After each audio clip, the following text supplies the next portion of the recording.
கேரளாவின் மடியில் பூத்த காதல். போர்ட் ஹவுஸில் அபிநயன் மித்ரா இடையேயான அந்த தீராத முத்தங்களின் ரகசியம் என்ன? 5 வருட பகை ஒரு இரவில் மருந்தானதா? சென்னையில் காத்திருக்கும் அந்த பெரிய ஆபத்து என்ன? வாருங்கள். எபிசோட் 8. பிஸ்னஸ் ட்ரிப் மலரும் மௌன ராகம். புதிய நிறுவனம் M&A டெக்னாலஜிஸ் தொடங்கி 1 வாரம் கடந்திருந்தது. திருமணத்திற்கு இன்னும் 10 நாட்களே இருந்த நிலையில் ஒரு முக்கியமான கிளையண்ட் மீட்டிங்கிற்காக அபிநயனும் மித்ராவும் கேரளா செல்ல வேண்டிய சூழல் ஏற்பட்டது. ஆகாஷ் ஏற்கனவே அங்கே சென்று ஏற்பாடுகளை செய்திருந்தான். இது வெறும் பிஸ்னஸ் ட்ரிப் மட்டுமல்ல, திருமணத்திற்கு முந்தைய ஒரு சிறிய ப்ரீ வெட்டிங் ஹனிமூன் போலவும் அவர்களுக்கு சென்னையிலிருந்து கொச்சி செல்லும் அந்த விமான பயணத்திலிருந்தே அபிநயனின் குறும்பு தொடங்கிவிட்டது. விண்டோ சீட்டில் அமர்ந்திருந்த மித்ராவின் கைகளை அவன் இரகசியமாக தன் கைகளுக்குள் பொதிந்து கொண்டான்.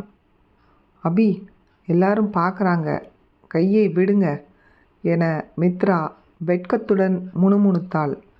யாரு பார்த்தா எனக்கு என்ன மித்ரா, இன்னும் 10 நாளில் நீ என் பொண்டாட்டி.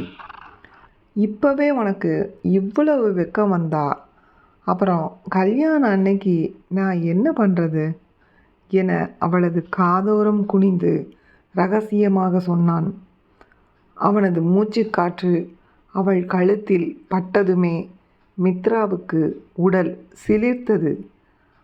5 வருடங்களாக அவள் ஒளித்து வைத்திருந்த அந்த பெண்மை இன்று அவனிடம் முழுமையாக சரணடைய துடித்தது.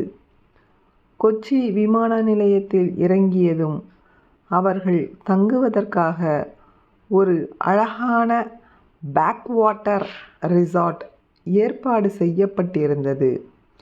அந்த ரிசார்ட் முழுவதும் மரங்களால் செதுக்கப்பட்டது போலவும், சுற்றிலும் தென்னை மரங்களும் அமைதியான நீரும் சூழப்பட்டிருந்தது. மாலை நேரம் சூரியன் மெல்ல மெல்ல மறைந்து கொண்டிருந்த அந்த அந்தி பொழுதில் அந்த இடம் ஒரு சொர்க்கம் போல காட்சியளித்தது. அபிநயன் ரூம் சாவியை வாங்கி கொண்டு மித்ராவை தனது அறைக்கு அழைத்தான். அவர்கள் இருவரும் தனித்தனி அறைகள் எடுத்திருந்தாலும் அபிநயன் அவளை விட தயாராக, மித்ரா, இன்னைக்கு நைட்டு மீட்டிங் இல்லை, நாம் மட்டும்தான். இந்த நிலா வெளிச்சத்தில் உன் கூட ஒரு போர்ட் ஹவுஸ் டின்னர் போகணும்னு எனக்கு ஆசை என்றான் அபிநயன். அவளது இடுப்பை தன் பக்கம் இழுத்து அணைத்தபடி மித்ரா அவனது மார்பில் சாய்ந்து கொண்டாள். அவனது இதய துடிப்பு அவளுக்கு ஒரு சங்கீதம் போல கேட்டது. அபி, 5 வருஷத்துக்கு முன்னாடி நாம் இப்படி இருப்போன்னு நான் கனவுல கூட நினைக்கல. அன்னைக்கு நான் உன்னை அவ்வளவு காயப்படுத்தினேனே, ஆனாலும் எனக்காக இவ்வளவு தூரம் வந்திருக்கீங்க என அவனது சட்டை பொத்தான்களுடன் விளையாடியபடி சொன்னாள்.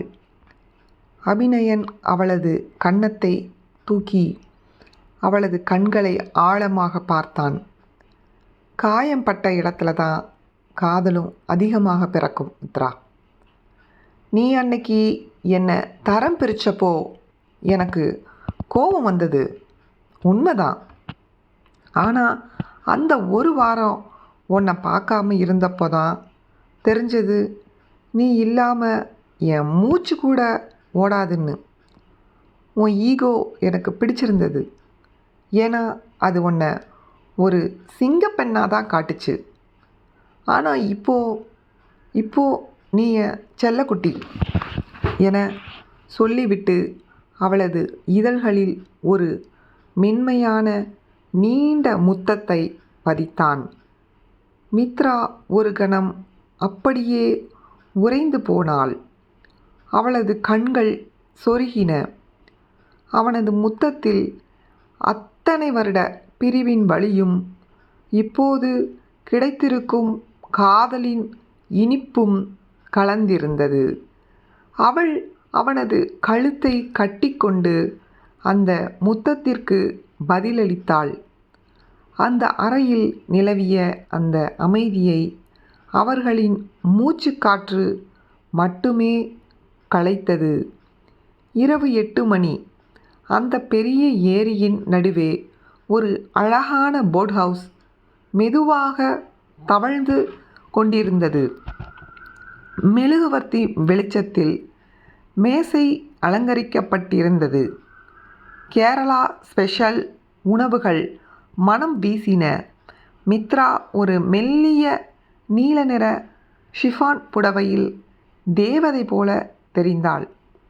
தலைமுடியை காற்றில் பறக்கவிட்டு அவள் அந்த மங்கலான வெளிச்சத்தில் மின்னினாள். அபிநயன் அவளையே இமைக்காமல் பார்த்து கொண்டிருந்தான். மித்ரா, கோடிங் பண்ணும்போது உன்னை பார்த்தா ஒரு ரோபோ மாதிரி இருக்க. ஆனால் இப்போ நீ ஒரு கவிதை மாதிரி இருக்க மித்ரா. அன்னைக்கு ஆஃபீஸில் உன்னை திட்டும்போது கூட எனக்கு உள்ளுக்குள்ள ஒரு பயம் இருக்கும். எங்கே நீ கோச்சிக்கிட்டு போயிடுவியோன்னு என சிரித்தான். மித்ரா அவனது தட்டை நோக்கி ஒரு ஸ்பூனை நீட்டினாள். நீங்கள் தான் அபி பெரிய ராட்சசன். எப்பவும் டெட்லைன், குவாலிட்டி, பிஸ்னஸ். இப்போது கல்யாணத்துக்கு அப்புறம் கூட இப்படித்தான் இருப்பீங்களா? அபிநயன் அவளது கையை பிடித்து தடுத்தான். கல்யாணத்துக்கு அப்புறம் டெட்லைன் எல்லாம் கிடையாது.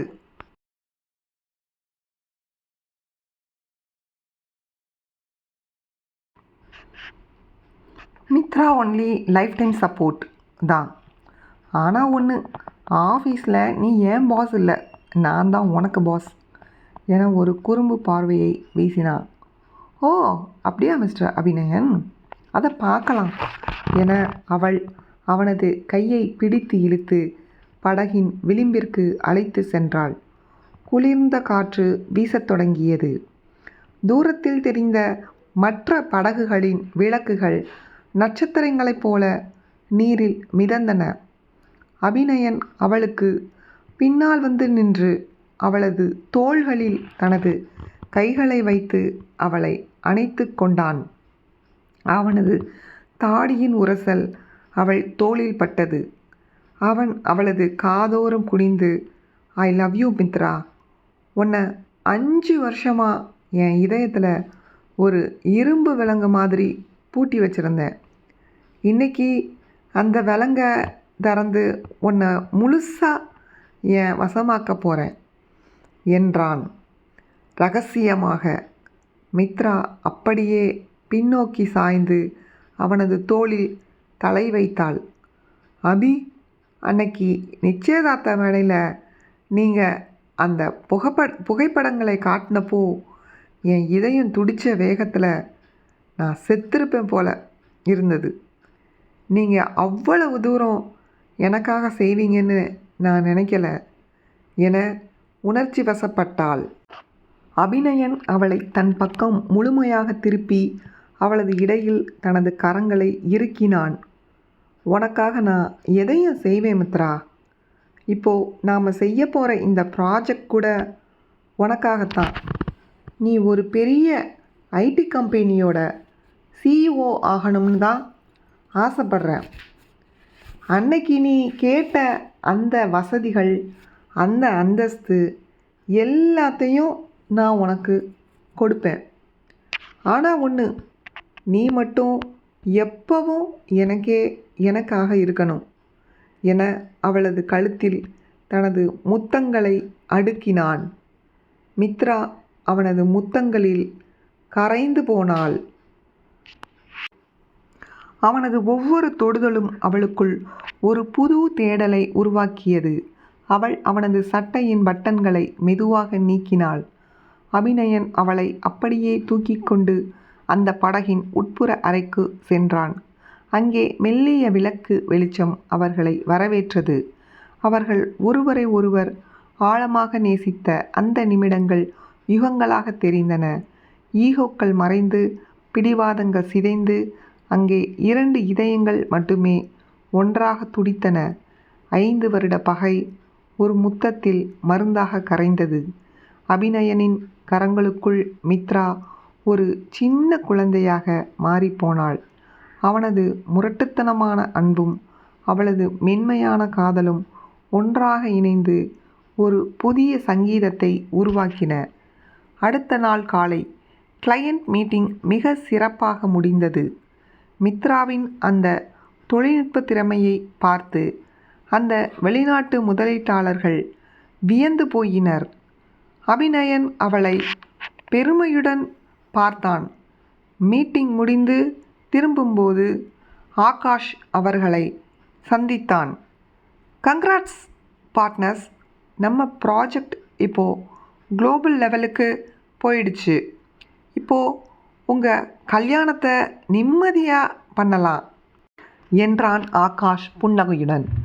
தேங்க்ஸ் ஆகாஷ், நீ இல்லாமல் இது நடந்திருக்காது என்றான் அபிநயன். ஆகாஷ் சிரித்தான். மித்ராவை நான் இழந்தது எனக்கும் கஷ்டந்தான். ஆனால் அவளை விட உன்னை எனக்கு பிடிச்சிருக்கு அபி. நீ உண்மையான காதலன். சரி, நாளைக்கு சென்னைக்கு திரும்பலாம். அங்கே உங்களுக்காக ஒரு சர்ப்ரைஸ் வெயிட் பண்ணிக்கிட்டு இருக்கு என்றான் ஆகாஷ் மர்மமாக. மித்ராவுக்கு ஒரு சந்தேகம் வந்தது. என்ன சர்ப்ரைஸ் ஆகாஷ்? அதை சொன்னால் சர்ப்ரைஸ் இல்லையே. மித்ராவின் குடும்பத்தை பற்றி ஒரு தவறான செய்தியை அவர் பரப்பியிருந்தார். இது அவர்களின் திருமணத்தை நிறுத்துமா? ஆகாஷ் சொன்ன அந்த சர்ப்ரைஸ் என்ன? இணைந்திருங்கள் அடுத்த எபிசோட் வரைக்கும். காதல் இன்னும் பல அக்னி பரீட்சைகளை தொடர்ந்து கொண்டே இருந்தது. பரீட்சைகளை சந்திக்க போகிறது.